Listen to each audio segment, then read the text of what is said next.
Alright, so in this video, we're going to look at the groove for 16 beat. Now the name kind of gives it away. 16 beat. If we know our theory, there are 16 semiquavers in a bar. So this groove is based on semiquavers. Now the semiquavers are played on the hi-hat, and there's a backbeat underneath that. So your kick and snare give you a nice backbeat, but you've got semiquavers going on in the hi-hat. We'll start with the hi-hat since that's the busiest part. So we're just going to be playing all 16ths. 1E and a 2E and a 3E and a 4E and a.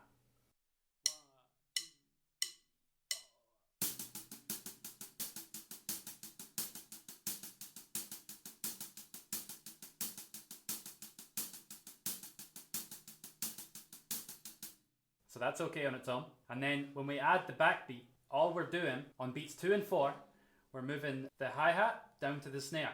And that gives us a backbeat. So like this.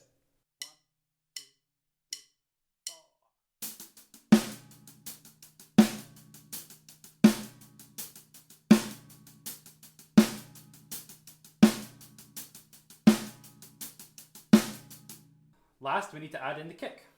The groove is like a 2-bar groove. So we'll break it down to the first bar, and then the second bar is almost the same with one extra note. So the first bar, if we look at it, we've got a bass drum on 1, and then we have 2E and A.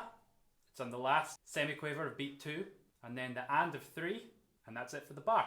You can see where that lines up because your hands are playing every note.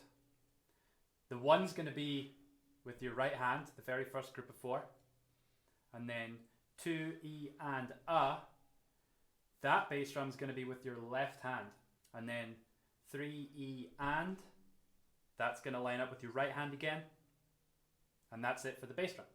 So here's what that sounds and looks like.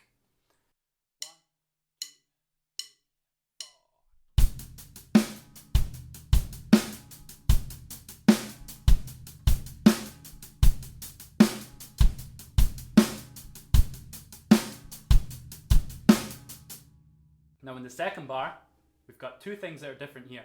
We've got one extra bass drum note, so it's on 3E right before the and. So that means we're going to have two bass drums really quickly together. And then the last two semiquavers of beat 4 are both open hi-hat. And then we want to make sure we close that hi-hat right away on beat 1, okay? So here's what that sounds like.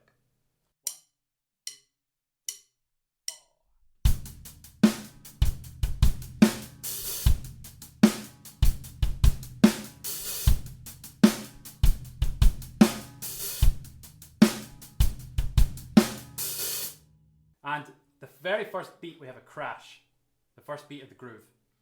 So we'll play that crash, and here's what the 2 bars sounds like. I'm going to loop them a little bit so you can hear what it sounds like, because that's what you're going to do throughout the piece.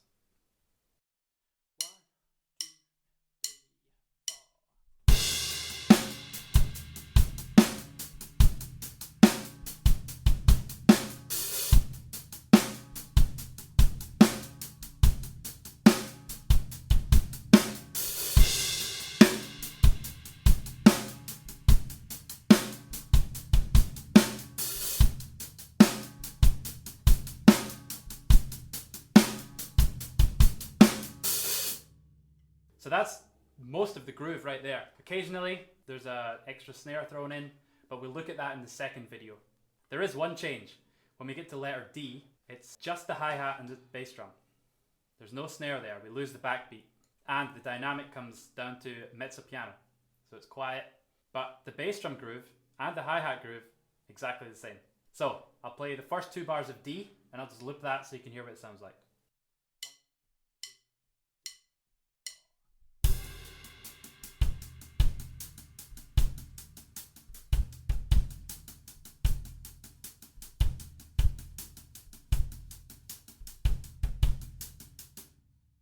Try and keep counting all those hi-hat beats. 1E and a 2E and a 3E and a 4E and a.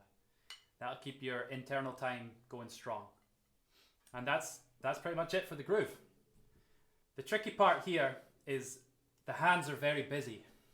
So it's not particularly fast, but your hands are moving, sometimes crossing over. So just try and keep those hands nice and even as well. Don't let the left hand be weak.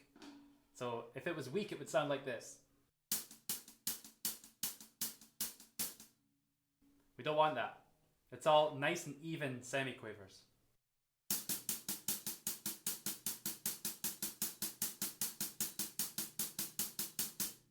And make sure that they are semiquavers. Don't turn them into like swing triplets, which would sound like this.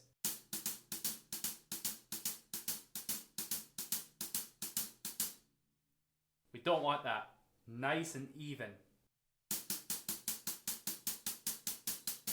So here's that groove up to tempo.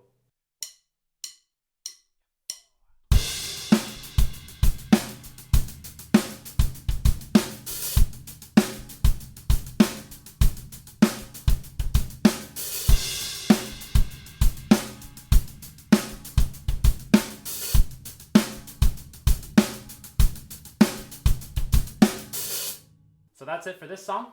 Just remember, keep those semiquavers nice and evenly spaced. Don't let them fall into a sort of triplet feel. Make sure the left hand stays as strong as the right hand. And letter D, really make sure you drop the dynamics, bring it right down. And that's it. So in the next video, we're going to look at the fills and the dynamics and structure of this whole song.